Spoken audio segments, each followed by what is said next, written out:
Ladies and gentlemen, don't you all believe we live in such an amazing time? And I think about, I was doing a bit of research. My flight was delayed getting here this morning. And I realized that podcast movement actually, I knew this, but it was nice to kind of see it. But the 2 years ago, Dan and Jared actually crowdfunded this whole event. And they raised like $31,843. Don't quote me on that. But they raised that money to create this movement, a place that we can all gather, a community for podcasters. And I just think about podcasting in general and how amazing it is. Let me just get a quick poll. If you are sitting in the room and you have your own podcast, you've been running your own podcast for, minimum 6 months, just raise the hand. Okay, that's good. We must be a podcast movement. And I don't know about you guys, but when I tell people I have a podcast, people think like I rent a room in like a radio station, or they think like I own part of a radio station. Like people still don't really get it. And I love that because it means that we're doing this at the right time. Podcasting's going through this resurgence. And I think it's amazing that, you might be from, California and I might be in Europe, but we, like Matt Ridley says, we are doing something that allows ideas to have sex. We are allowing something and we're merging them into one to push the boundaries of innovation and pushing the boundaries of creativity. And so I think it's really amazing, and I keep referencing how abundant of a time we live in, because I think we really live in this epidemic of people continually to sell themselves short. People continually, even though we're surrounded by all this great technology and all this amazing tech around us, we still sell our story short. We're still scared of putting ourselves out there. We're still scared of creating all the different possibilities that is available to us. And I love what Peter Diamandis says. He says he likes to think about abundance in this way. It's not about raising each standard of life to a luxury standard, though that might be nice, but it's about living in possibilities. And I love that. So real quick, let's just do a quick exercise. Everyone close your eyes real quick. So deep breath. And imagine that all your fears and your anxieties and your limiting beliefs, just locate where they are, figure out, and imagine in an instant that they all disappear. Now that you are completely fearless, what do you want to do? Now, just take notice of what comes to mind, images. We're going to do this a couple times. But now that you're fearless, what do you want to do? In terms of what you want to create, imagine that we gave you the blueprint to create the business, the podcast, everything that you wanted to create. How big would you dream? Now, last one. Imagine what your perfect day is. How would you wake up? Do you take coffee or tea? How do you take your coffee? Who are the people surrounding your life? What are the conversations you're having? How are you spending your time, and how are you building that legacy? It's okay, you guys can open your eyes, come back to me now. And whatever images, whatever thoughts kind of flew into your mind, just quickly jot it down, type it in your cell phone even as we talk. And it's really funny to me when we talk about possibility, because last year at this time, I didn't even have a podcast. Last year at this time, my podcast was just an idea, unvalidated, with an entrepreneur that doesn't have too much of a proven record. And I remember being at a dinner surrounded by friends, and naturally the question came up of saying, hey, what are you going to do? What's going on with your business? What's happening in your world? And I said, hey, guys, I actually really want to start a podcast. Intuitively, I knew that I had this message in me that I wanted to get out there. I didn't really know too much about the message. I didn't really know how to get it out there, but I knew that I wanted to pursue it. And they said, oh, that's fantastic. We actually know this conference called Podcast Movement. You should check it out. Actually, I have a few friends that are there. They're renting like hotels and everything. Maybe you could split a room with them. You can learn. You can meet the industry's who's who's. You could network with other crazy people like you that want to get on the mic, that have a message inside of them. You could figure out the whole podcasting thing and launch with us. And I thought, man, that sounds really great. So I went home, started pricing out some flights, pricing out tickets, hotels, everything. And I realized that as much as I wanted to go, I couldn't take that financial leap of faith. I couldn't afford to go. My business was extremely unstable at that time. And it made me feel quite lonely, quite like a loser, that I was missing out on the party. And I made myself this promise. I said, no matter what, I'm going to launch this podcast. I'm going to get this puppy off the ground, and I'm going to do this to the best of my ability. And no matter what my circumstances are, next year, I'm going to come to podcast movement.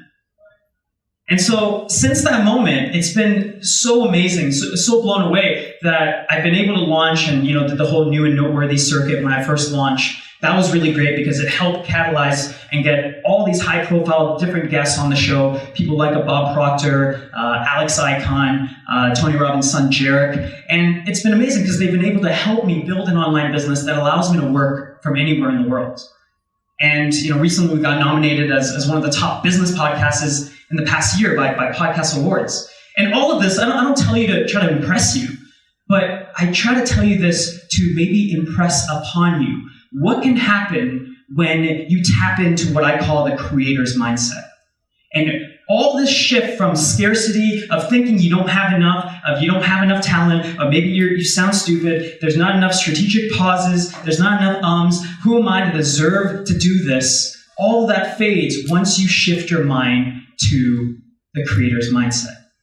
And of course, what kind of speech would this be if I didn't give you some takeaways in terms of how to cultivate and grow that creator's mindset? The creator's mindset allows you to create what is in your heart and what is in your soul and your mind without judgment. And you're not seeking permission. You're not seeking validation. You're creating because that is who you truly are. You are a creator. And you have to forget about these labels of trying to be well-liked by everyone, trying to be a successful podcaster, trying to be a successful entrepreneur. And once you forget those labels and you realize you're about one thing, and that is a creator, everything will shift. And so, great, Jay, how do we tap into this creator's mindset? I have essentially 3 pillars here for you guys. And some of them are hacks, but let's get into it, and then we'll wrap it up. The first pillar is the idea of creating every single day. Out of curiosity, anyone here know a YouTuber named Casey Neistat? Raise a hand. It's great. It's almost like 50% of the room. So great job, Casey. And if you watch Casey, you know that he is a videographer. This guy's done like HBO shows. He's won numerous awards, and yet he chooses to upload daily videos on YouTube. And I think this is all amazing. You should check out his stuff if you haven't. But I love his reasoning for doing daily uploads. And his reasoning is because he does daily uploads because it forces him to constantly create. It forces him to constantly storytell, right? And when we do that, we start asking ourselves different questions. Instead of coming at it from that scarcity time frame or mindset of saying, am I good enough to do this? Do I sound stupid? How about all those strategic pauses? Instead of asking those questions, we start asking, how do we become more engaging? How do we tell a more compelling story? And we're asking higher quality questions. And it doesn't mean that you need to upload every day. It doesn't mean that you need to even launch a podcast at the end of the day. It just means that you have to create something that you care about, whether it's a joke or trying to make someone's day, create joy, creating every day. That's the first pillar. So second pillar is called patience. Man, oh man, I hate this patience one. And I don't know if you guys can tell, but I'm, in high school, I remember counselors were telling me to be more patient. And I was, I was impatient with being patient. Been working on this for years. But every time I think about patience, I think about the story. You guys have probably heard the story. There was this tribe, I think it was Native American tribes, right? And they would dance for rain every time that there's a big drought. But there was this one tribe in particular that every single time they dance, it would rain. And so all the different tribes obviously start taking notice, and they're like, what's going on? Why is it that every time they dance, it rains? Every time that we do it, it's like a 50-50. Is it the dance moves? It must be the dance moves. Is it what they're saying? Maybe it's the songs that they're using. Maybe it's the hymns. What are they saying? Is it the way that they set up the fire?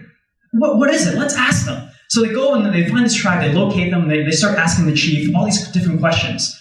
And the chief said this amazing thing. He said, look, we do nothing different than what you guys do. The difference is that we dance until it rains. Until is such a beautiful word because until means you're not going to give up. Until means you're going to see your creation to the end. Until is perseverance. Until means willingness to do what it takes. So that's patience. That's the second pillar. And the third pillar is something I call courage versus confidence. It's not a concept that I pioneered. It's actually from one of my heroes, Dan Sullivan. And he talks about this idea of people loving to be in confidence. Why? Because confidence is comfortable. Confidence, you can ease into it, right? Confidence, you already got the capabilities. You know how to do it. So you're confident. But you know what's scary? Courage. Courage means you're stepping out of your comfort zone. Courage means you're going to fake it till you make it because you're in it to win. Courage means you're playing big and you're not playing small. And not until you develop those capabilities, start putting yourself out there a little bit and do the things that you're not familiar with, that's the only time you're going to get a little bit of confidence because you're finally developing that capability. I hope that makes sense. So those are the three different pillars. I could talk about this like all day, but I know we're limited on time. So if you create every day, that helps you create without judgment, create without permission. The second one is patience.